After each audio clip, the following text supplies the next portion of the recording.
ఇప్పుడు 40 గ్యారెంటీలు ఇచ్చినాడు, ఫ్రీ బస్సు ఇచ్చినాడు, ఒకటి 6 గ్యారెంటీలు 420 హామీలు ఏమి ఇయ్యలేదు.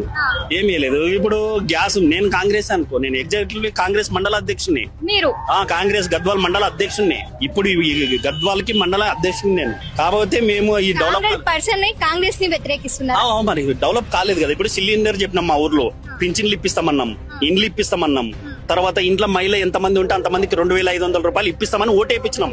ఈ రోజు మమ్మల్ని ఆ ప్రచారంలో చెప్పినాం అన్ని.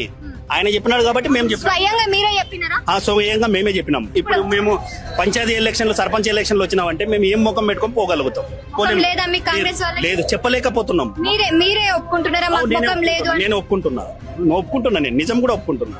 ఎందుకంటే నేను ఆ రోజు ఇచ్చిన ఆడపిల్లకి ఎవరు చెప్పినా నీకేమమ్మా నీకు 2500 ఇస్తా, సిలిండర్ వస్తున్నా, సిలిండర్ ఒక నిలబడింది, తర్వాత పడడం లేదు. పింఛన్లు 4000 అన్నారు. పింఛన్ల కాడ పోతే చెప్తారు వాడు ఎవడో చెప్పిపోయా కొడుకు ఓట్లేయమని ఈ రోజు ఇస్తలేడని. పింఛన్లు ఇంటి ముందల, గ్రామ పంచాయతీ ఇంటి ముందల నా ఇల్లు గ్రామ పంచాయతీ కాడ అంటున్నారు. అంటే మా భారం నా మీద పడినట్టే కదా. 2 నెలల నుంచి ఎప్పుడైనా మీ గ్రామంలో ప్రజలు మిమ్మల్ని ప్రశ్నించడం జరిగినమ్మా? ఏమైంది నాయన, ఓట్లు వేయమని చెప్పినో అది ఇస్తారు ఇది ఇస్తారు అన్నారు. రోజు అడుగుతారు.